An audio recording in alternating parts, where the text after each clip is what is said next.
Hello everybody, warm welcome back to True to Form with this special edition for the Goodwood Festival, which is upcoming this week. 5 glorious days on the Downs. Well, fingers crossed the thunderstorms don't strike and we have some brilliant weather, some very stable ground, and your horse doesn't get too much bad luck in running, because of course Goodwood, Galway this week, two of the tracks which will be top of my list for horses hampered in running. Fingers crossed we get some breaks then. Bet responsibly, loads of opportunities to have a wager this week, but bet responsibility, loads of handicaps to get stuck into as well. So, you know, if you miss one, there's always another one around the corner. I've got previews of each of the 5 days, predominantly 1 to 4, more extensively, but some views as well on the Stewards Cup on Saturday. So without further ado, let's get on with the preview of day 1. So the opening day of Goodwood features a fantastic race really in the Goodwood Cup, and a mixture of 3-year-olds, 4-year-olds and older horses. And Scandinavia really brings a little bit of stardust to this race for me. You know, a 3-year-old taking on the older horses. Last one to win doing that, of course, was Stradivarius. Now, I'm not saying Scandinavia is going to catapult himself into that stratosphere, but I do think he's a really interesting contender here. He looked to revitalise customer in the cheap pieces in the Bahrain Trophy. I don't know what he beat that day, but he put up a really good number on the clock. The data was exceptional, considering it was such a small field. And I think he's really going to appreciate stretching out in trip here. Of course, stablemate Illinois is favourite in the market here, and understandably so, given what he's managed to achieve in his career to date. But he's very short, he's odds on. I think I'd rather be back in Scandinavia each way against him. One other horse that I will have a couple of quid each way on is Sunway, who I think's been banging his head against a brick wall over 1.5 miles of late. I think stepping up in trip could be the key to him. He's just looked slower than a weekend in jail in a couple of those Group 1 races, hasn't he? And if there is a shower or two around and he's, as I say, stretching out in trip, this is going to be more of a stamina test for him. I think he can go exceptionally well in this, and I think a double figure price for him, I wouldn't put you off having a couple of shillings each way if more than 8 go to post. The 155, the Vintage Stakes, is a cracking race and has been strengthened by a couple of late horses that have been sort of catapulted into that race. Zavateri, of course, and also Andab from the Coventry. So that makes that a stronger race for me. Do or Do Not would be my selection at around 8 to 1, might be bigger. Second in the Coventry. I thought he ran well last time out at Newmarket as well. I think this step up in trip is going to suit him ideally. Onto the Lennox Stakes then at 2:30, another contest. This over 7 furlongs. Loads of pace on here. Sandrine's the only 3-year-old to win this in the last 10 years. But I do think Noble Champion will go extremely well. He was so impressive in the jersey, wasn't he? Absolutely bolted up on that occasion. He's already got some experience at Goodwood as well. He finished 3rd round here over 1 mile earlier on this season. I think he's very much a horse that's just come right for Ed Walker, who's always trained him like he was a good horse. He ran in a Guineas trial early on in the spring. And I think there's loads of pace on here with Quino, Tem Bob Tony, Audience, Spy Chief. So that there's loads of early generous pace and all that for Noble Champion to run at late on. So I think he'll go extremely well. And then in the 345, I don't know, I'm not privy to the drawers yet at time of recording, but Chagrin would be very interesting for me. Marquand and Appleby teaming up here. In the last 5 years, I think Tom's 33 from 159 rides for Mick Appleby. £129 profit to the level stake and a 20% strike rate. And Chagrin, of course, very, very solid horse in this type of race. I think he'd go well. He might be a double figure price as well in that 345. It looks competitive, but he would be the pick for me, especially with Mick Appleby's horses going so well at the track. Right, that's day 1 done and dusted. Let's get on to day 2. Well, little doubt then the Sussex Stakes is the highlight on day 2, and another opportunity to see Field of Gold, of course, who arguably could have been unbeaten this year. He's very prohibitive price for this race, but I just think he's got push-button acceleration, which is going to be well suited to Goodwood. And of course, Kingman, his father, excelled round here as well. So I don't see any reason, unless Trouble in Running rears its ugly head, why he shouldn't win this and win it comfortably. As regards the rest of the card on Wednesday, I haven't really got a bet in the Molecombe. There was nothing that really stood out for me there. But the first race is really interesting for me. It's a staying handicap. And Sudu, I think, is available at 10 to 1 at time recording. Very taken with that performance at Epsom of his. The way that he travelled through the race, handled the camb as well, which will stand him in good stead at Goodwood. He was trouncing Naveed that day at Epsom. And Naveed has subsequently come out when I was privy to see him firsthand at Salisbury recently, winning a staying handicap last week. I think that was a pretty good effort over a mile and 6. It was a good speed figure, and it just endorsed the performance that Sudo had come up with at Epsom. I mean, the way he sauntered clear in the straight, it's well worth going back and having a look at. I think that was a really good run. He was previously very unlucky at Newbury, so I think that he's still a little bit ahead of the handicapper. Perhaps he could have easily been coming here off the back of 2 wins. And providing he gets a fairly decent draw, I think 10 to 1 or anywhere around that price is very fair. At least we know that he handles undulations and a switchback track. So that's all positive for Sudo. In the 155, I like Spiritual. I thought she blew that Princess Elizabeth wide apart. Obviously, Bright Thunder's come out of that race. Royal Dress has come out of that race and won at Pontefract, albeit she disappointed a little bit at Ascot on Saturday. So that Oak Tree looks at the bequest of Spiritual, really. I think she should go really well there. And then just later on, there's a fillies conditional race over 5 furlongs. I wouldn't be surprised to see a better showing from Angel Numbers, who put up some good numbers when winning at Chepstow on her debut. She was subsequently a bit disappointing at Beverley. That was a below par effort from her, but there were excuses come to light for that. She's had 67 days off, the pause that refreshes. Tom Marquand's been booked, and I think she'll go very well. I think the track will suit her at Goodwood, and she could just be a little bit of a price to surprise and bounce back to form in that 420. So just to recap then, Sudo would probably be my strongest opinion on the day. I also like Spiritual and Angel Numbers, and I think we might see another explosive performance from Field of Gold. That's day 2 then. Let's get on with day 3.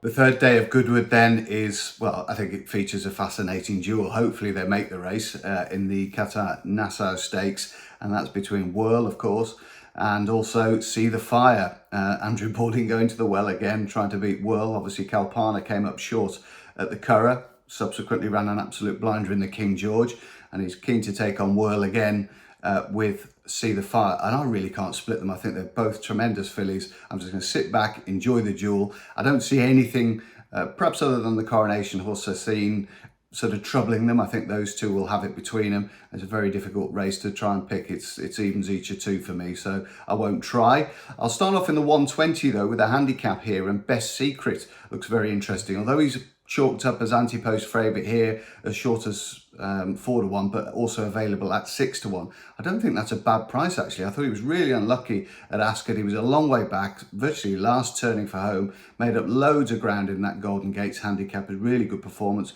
We've already seen Rock of Cashel come out of that race and win, so that's encouraging and a nice endorsement for the form. I think the Best Secret's just got 1 entry this week. As I say, 6 to 1, James Doyle booked. If he gets a decent draw, I do like his chances. One other horse I will mention in the race, one of Ed Bethel's, called Danger Bay, who was very impressive at Hamilton. He won a minor race that day, but he's a really strong, rangy son of New Bay. I thought he hit the line really strongly over the 9 furlongs at Hamilton. Good speed figure, decent data as well to back that up. 16 to 1 in the village. Those would be my 2 against the field at this stage. So Best Secret 6 to 1, Danger Bay 16 to 1. The Richmond is interesting. I think it's been not devalued, but a couple of horses have been switched from here into the 7 furlong race earlier in the week. And I think that leaves the way clear for Koppel to go very well. I think this faster track will suit him ideally here. I just thought he was very keen at Ascot in the Coventry Stakes behind Gestad. I thought he ran a blinder really. How he was still there a furlong out, given what he'd done in the first part of the race, where he was over racing, a bit too exuberant. I still think he'll go very well at Goodwood here. He's had a nice break since.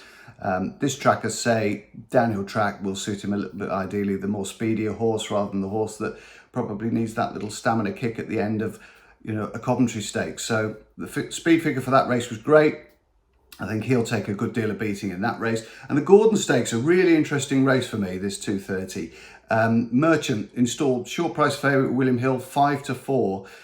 He's yet to really do anything on the speed figures I keep. I know he's been very impressive winning at York and also, of course, at Royal Ascot. And they were really sparkling performances, and there's any amount of improvement to come, I know.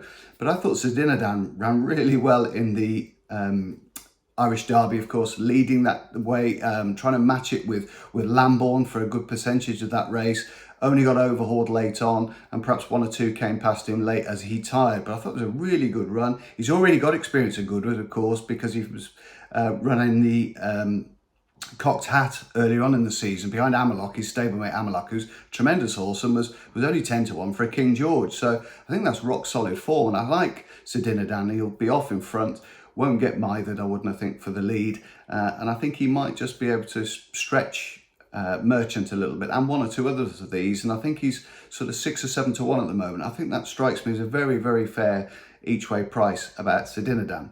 So that's Thursday wrapped up. Then Best Secret, Danger Bay, of interest in the opener. The Richmond can go to Koppel. I like Sedinadan in the Gordon Stakes. As for the Nassau, I'm just going to sit, enjoy and relish the race.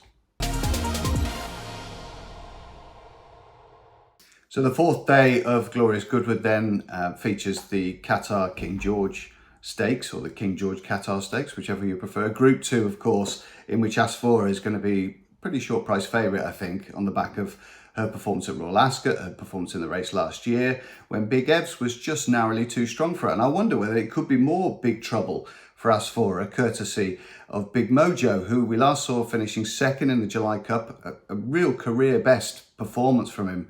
Although he was beaten by a 66 to 1 chance that day, it was still a great effort from Big Mojo. And surely compensation awaits in one of these big races. Unlucky in the Sandy Lane, unlucky in the Commonwealth Cup. I know he's starting to prove a little bit expensive to follow this horse, but you know, it's not as if he goes off favourite every time, is it? And he's 5 to 1 in the anti-post market for this race. Don't forget he won the Molecombe last year, so he's got experience at Goodwood. Mick Appleby's horses always seem to come to a peak for this Goodwood Festival. So I'm very happy to back Big Mojo at 5 to 1 each way. Hopefully he gets a decent draw. We don't get loads of rain. There are thunderstorms forecast through the week, but hopefully he can gain some compensation for some brilliant runs this year and win dropping back to 5 furlongs. The day's racing gets underway with, of course, the 2.5 mile handicap, which is a favourite of mine. Notice there's not that many runners, and I couldn't see a Sir Mark Prescott runner either, which was quite a shock. But Agazio, a horse that I've got a great deal of time for, and of course Gary Moore and Josh Moore have done a brilliant job with. He goes back to Goodwood. He's a real Goodwood specialist. He's on show more than the Panamas at Goodwood, you'd suggest, and hopefully he'll go very well in this opener. He's 7 to 1. He's only gone up £4 for that win last time at the track where he enjoyed a bit of juice. If we do get some showers, that'll play to his strengths. Don't forget the horse that he beat at Goodwood last time was Spirit Mixer, who came out and won the Northumberland Plate. He also had Alma Hit in behind. He's won 2 since at Newbury. So that form's really been endorsed as time's worn on. And I just think at 7 to 1 with a lightweight, Ashley Lewis claiming 7 as well, which is 7 for nothing. As far as I'm concerned, he's really impressed me this year with winners at Chester, Epsom, and of course Goodwood as well. So I think Agazio, very interesting contender in that 120. I'll also be interested to see whether Align the Stars takes his chance as well, Upton Trip. He's got a bit of form round Goodwood, having won the mile 6 handicap round here. And I think stretching out in Trip might see him to good effect as well. Obviously, Charlie Johnston's horses, or the Johnston operation, love to have winners at this meeting. I think it's the only entry he's got in the week as well. So just have a look out for him at 10 to 1. But Agazio would be the number 1 pick. And then briefly, let's just cover the Golden Mile very briefly. William Haggis has got 2 long-term entries in this race. Godwin's Son is also in the conditions race later on the card, I think over 1 mile and a furlong, and would appreciate a bit of cut in the ground if that arrives. He's got a horse called Treasure Time, who has been of interest to me for a while now. He finished 4th at Sandown on his comeback and just looked a little bit ring rusty, but he was unlucky in the mile handicap round here last year when not getting the breaks. And that is him in a nutshell a little bit. He just needs a lot of winding up, but I could see if he got a good draw, a strong pace to aim at, he could come wide down the middle of the track and he could be quite irresistible in the closing stages. So I think he was well down the list when I first looked at this race, anti-post. Now he's 21st on the list, so every chance he's going to get into the race. He's available at 10 to 1, 4 places. Of course, there will be some more advanced places or extra places on offer as we wear through the week, but I think he might be worth taking a chance with. I think he'll be the sole runner from the Haggis camp here. So just to recap then, Big Mojo each way for me in the King George. I like Agazio in the 2.5 miler, probably one of my strongest views of the week, especially if a bit of rain comes. And then Treasure Time in the Golden Mile to wrap up day 4 of the Goodwood preview. Well, the 5th and final day of Glorious Goodwood features the Lily Langtry Stakes, a 1.6 mile Group 2 for fillies, obviously. Then on to the Stewards Cup, and Almeric, 94th on the list, but courtesy of that air performance where he absolutely destroyed some battle-hardened handicappers in really good fashion, relishing the soft ground, which is what he needs, or the juice in the ground, which is what he needs. That was a tremendous performance. Now as short as 3-1 for this race, 5-1 with William Hill at time of recording, who obviously take a view that A, he might not get his ground, or B, he might not get in. So there are those little question marks around Almeric from an anti-post perspective. And there are, I suppose, a question or two to ask for Get It on an anti-post perspective, because he has alternative entries through the week. I think he's also in the King George. But I think it really would make sense to come here. He was such an impressive winner of this race last year, winning quite cosy down the stand-side rail, possibly advantaged by where he raced, I don't know. But the fact that he's so quickly away from the stalls, nicks a length or two as soon as the stalls break, I just think that's just a tremendous attribute to have at Goodwood, a speed track like Goodwood. So I'm going to stay with him, 16-1. Obviously a good winner of the Wokingham as well. Really tough place to go and make all on that straight track with 30 runners at Ascot, but he managed to do it. He beat a subsequent Bunbury Cup winner in More Thunder on that occasion, and some felt he was lucky to fall in that day, but he still beat 28 other horses, so it wasn't as if it was a fluky performance. And he's just a tremendous sprinter when he's in good nick and well with himself. And he's had 6 weeks off since Ascot. George Baker's horses continue to run well, so I'll be disappointed if he doesn't run a really big race given a fairly handy draw. The other one I'd mention very quickly for the Stewards Cup is Cover Up, who bounced back to form at Ascot on Saturday, winning a 5 furlong contest that day. Obviously trained now by the Crisfords as opposed to John and Thady Gosden. He was beaten 2.5 lengths in the Stewards Cup 12 months ago.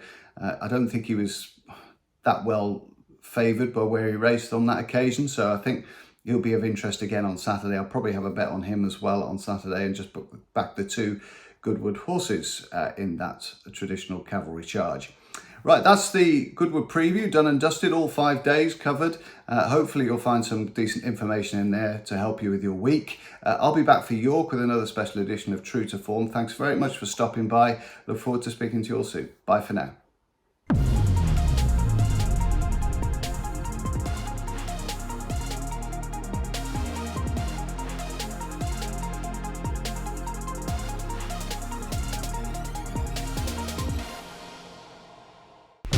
Watch live racing now on racingtv.com.